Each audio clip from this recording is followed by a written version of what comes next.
আজকে না আমার জামাইয়ের ইন্টারভিউ দিবে আসার কথা, এখনো কমায় আসিচ্ছে না। অফিসে তো একটা নিয়ম কানুন আছে। আমার বিটি ডাক দিয়ে যে কি ভুলটা করছি, একো তো বেকার, আবার চাকরিটাও আমাকে দেওয়া লাগবি। দেখি আজ কখন আসে, দেরি করে আসলে আমি আজ ইন্টারভিউ নিব না, ঘুরে বাড়ির দিয়ে পাঠামো। তুমি কুমা ঘুমোর থেকে উঠেইনি খালি ঘুর ঘুর করিচ্ছা। তোমার যে আজকে চাকরির ইন্টারভিউ আছে, তুমি কি সেটা ভুলে গেছা নাকি? আরে তুমি ইন্টারভিউ লিয়ে অত চাপ লিচ্ছা কিসব? ইন্টারভিউ তো দিবের দামও তোমার মায়েরই অফিসত, মানে আমার শাশুড়ি। আর আমি হচ্ছি তার একমাত্র জামাই। চাকরি হামাক দিবি না তে কাক দিবি? তুমি এগলে লিয়ে কোনো টেনশন করো না, মনে করো আমার চাকরি হয়ে গেছে। তা তো সব ঠিকই আছে, তারপরেও আজকে হচ্ছে তোমার ইন্টারভিউয়ের দিন। আজকের দিনটা তো তাও না, তাড়াতাড়ি যাও। আচ্ছা বাবা ঠিক আছে যাচ্ছি, কিন্তু হামাকে এখন হাগা লাগছে। আগে হাগে আসি, হাগে আসেই আমি যাচ্ছি। চাকরির ইন্টারভিউ দিবে যাচ্ছি, মাথাত আমার কোনো টেনশনই নাই। আর টেনশন থাকবি থেকে শাশুড়ির কাছ দিবে যাচ্ছি ইন্টারভিউ। আমি তার 10টা লয় 5টা লয়, একটা মাত্র জামাই, আমার তো ইন্টারভিউ দেওয়া লাগবি না। আমার শাশুড়ি আনার টেরা আছে, সমস্যা নেই, লাটাই তো আমার কাছে। চাকরি যদি খালি না দেয়, ওর বিটি উঠতেও কোবান বসতেও কোবান, উঠতেও কোবান বসতেও কোবান, চাকরি না দিয়ে যাবো কুটি। আসসালামু আলাইকুম আম্মা, কেঙ্কা আছেন আপনি? ওয়ালাইকুম আসসালাম। তোমার এদে আসার একটা সময় হলো, কয়টা বাজে একবার দেখছা? এই সময় কি কেউ ইন্টারভিউ দিবে আসে? আর তুমি আমাকে কি কয়ে ডাকলা? কে আমি কি আপনি ভুল কিছু করছি নাকি? আমি তো আপনি আম্মাই করছি। তুমি তো দেখি আসতো এটা বিয়াদব। আদব কায়দা কি বাপ মাও শিখেইনি নাকি তোমাক? এদে অফিস, এদে আমার বাড়ি লয়। তুমি এটি ইন্টারভিউ দিবে রাচ্চা, আর আমি তোমার ইন্টারভিউ নিমু, এটি আমাক ম্যাডাম করে কবা। আর শোনো, চাকরি করবে গেলে আদব কায়দা শিখা লাগে। আজকেই বাড়ির যায় তুমি আদব কায়দা শিখবা, এখন থেকে যেন এই ভুল আর না হয়। সকালবেলা ঢুকতে না ঢুকতেই টেরা বেকা কথা। এই বুড়ি জীবনে ভালো হবি না, ওর টেরা কথা উনি জীবনে ছাড়বি না।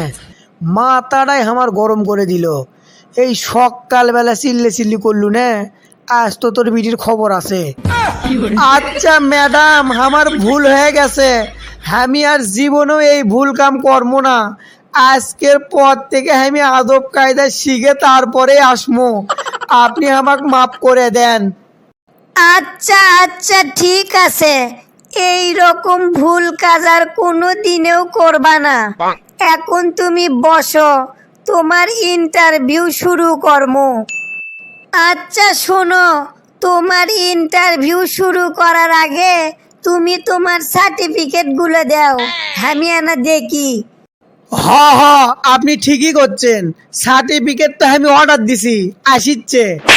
আপনি জানেন না আমি অশিক্ষিত মূর্খ, ক্লাস 4 পর্যন্ত পড়ছি আমি, সেই জন্যই তো আপনার বিটির সাথে আমাকে বিয়ে দিবেন চাননি। ভুলে গেছেন কত মারামারি ফাটাফাটি করছেন আপনি, এখন আবার সার্টিফিকেট চাচ্ছে। তোমাকে এখন আর আমি কি কই? তোমার কাছে মেয়ে বিয়ে দিয়ে তো আমি বিপদত পড়ছি। দেখো, যোগ্যতা ছাড়া তো কোনো চাকরি হয় না। আমি তোমাক তাও একটা সুযোগ দিচ্ছি, আমি তোমাক 3টে প্রশ্ন করব। তুমি যদি ঠিকঠাক উত্তর দিতে পারো, তাহলে আমি তোমাক চাকরি দেবো, না হলে আমি তোমাক চাকরি দেবো না। কোনো সমস্যা নাই, আজ থেকে তোর বিটিক ভাতও দেবো না। আচ্ছা ম্যাডাম ঠিক আছে, আপনি আমাকে প্রশ্ন করেন, আমি যে কোনো মূল্যে আপনার প্রশ্নের উত্তর দিব। এই চাকরিটা আমার করাই লাগবে। আচ্ছা ঠিক আছে, তুমি তাহলে প্রস্তুত হও। তোমার প্রথম প্রশ্ন, তুমি কও বাংলাদেশত সর্বপ্রথম বিড়ির ফ্যাক্টরি কে দিছে? খুবই সহজ প্রশ্ন, এই প্রশ্নের উত্তর তো আমি জানি। ম্যাডাম, বাংলাদেশত সর্বপ্রথম বিড়ির ফ্যাক্টরি আমার দাদা দিছে। তুমি কি এটি উল্টা পাল্টা কথা কবার আচ্ছা নাকি? তোমার দাদা কি আলাউদ্দিনের চেরাক পাসলো যে তোমার দাদা বিড়ির ফ্যাক্টরি দিছিল? আরে ম্যাডাম, আপনি বিশ্বাস করেন, আমি একদম সত্যি কথা করছি। আমি যখন ছোট আসনু বুঝছেন, তখন আমি আমার দাদার ঘরত যাচ্ছ না। আর আমার দাদার ঘরত যাই দেখি মেজেত খালি বিড়ির গোয়ায় পড়ে আছে, খালি বিড়ির গোয়ায় পড়ে আছে। আর ম্যাডাম, এত বিড়ির গোয়া পড়ে থাকিছিল যে পাও দেওয়ারই জায়গা নেই। তাহলে এখন আপনিই কন যে এত বিড়ির গোয়া তো ফ্যাক্টরি ছাড়া আর কোনটিও পাওয়া যায় না। সেই জন্যে আমি করছি ম্যাডাম যে সর্বপ্রথম বিড়ির ফ্যাক্টরি আমার দাদাই দিছে।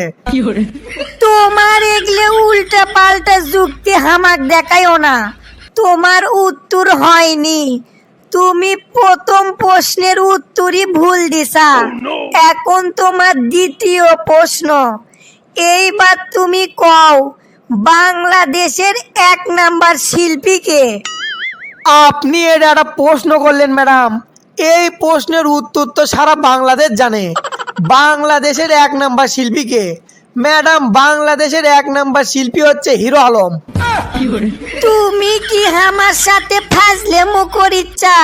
হিরো আলম যদি বাংলাদেশের 1 নাম্বার শিল্পী হয়, তাহলে জেমস এতদিন কার বাল ছিল? ম্যাডাম, আপনি তাহলে কিছু জানেনই না। আপনি হিরো আলমের সাথে জেমসের তুলনা দিলেন। হিরো আলম হচ্ছে এমন একটা শিল্পী যাই সব গানই কপি করে পারে, বাংলা, হিন্দি, আরবি সবই। আর ওর এক একটা ভিডিও মিলিয়ন মিলিয়ন ভিউজ। আরে ম্যাডাম, জেমস তো আর ধারতি আসতে পারবি না। তোমার উত্তর এইবারও হয়নি। আমি তোমাক দুটো প্রশ্ন করল, তুমি একটা প্রশ্নেরও উত্তর ঠিকঠাক মতো দিবে পারলা না। তোমার কাছে আর একটা প্রশ্নই আছে। এই প্রশ্নের উত্তর যদি তুমি ঠিকঠাক মতো দিবে পারো, তাহলে তোমার চাকরির বিষয়ে আমি ভেবে দেখবো। আর যদি এইবারও ভুল উত্তর দাও, তাহলে তোমার চাকরি এটি হবি না। এইবার তোমার তৃতীয় প্রশ্ন, আমরা সবাই জানি যে নিউটনের মাথাত আপেল পড়ার জন্য নিউটন সূত্র আবিষ্কার করছে। তুমি তাহলে এইবার কও যে নিউটন আপেল গাছতলা কৃষক গেছিল? আপনি খুব ভালো করেই জানেন ম্যাডাম, আমার কোনো লেখাপড়া নাই, তাহলে আমি ওই নিউটন মিউটন কেমনে চিনবো? কিন্তু ম্যাডাম, আমার আত্মবিশ্বাস করে দিচ্ছে যে আমি এই প্রশ্নের উত্তর আপনি দিবে পারবো। ওই যে নিউটন না মিউটন আপেল গাছতলা গেছিল, ওর ওই আপেল গাছতলা যাওয়ার একটাই কারণ ম্যাডাম, ওর বউ ওকে ভাত দেয়নি। তোমাক আমি পরপর 3টে প্রশ্ন করলো, তুমি একটা প্রশ্নেরও উত্তর ঠিকঠাক মতো দিবে পারলা না। ভাবছুনো তোমাকে একটা সুযোগ দিয়ে এই চাকরিটা তোমাক দিমু, কিন্তু তার সম্ভব নয়। এটি তোমার চাকরি হবি না। তুমি চলে যাও, তুমি যাই রাজমিস্ত্রির কাম করো। বুঝতে পারছি, এখন আমি সব বুঝতে পারছি।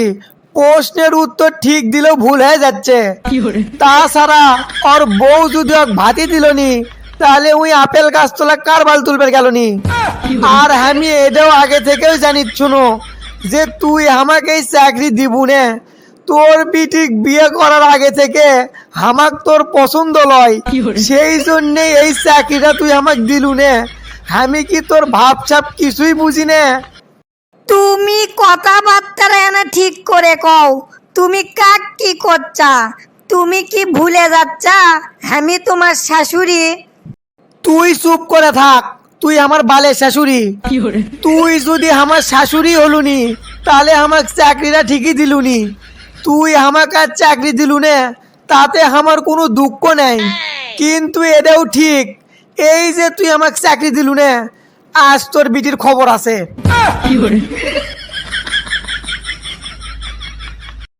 Run.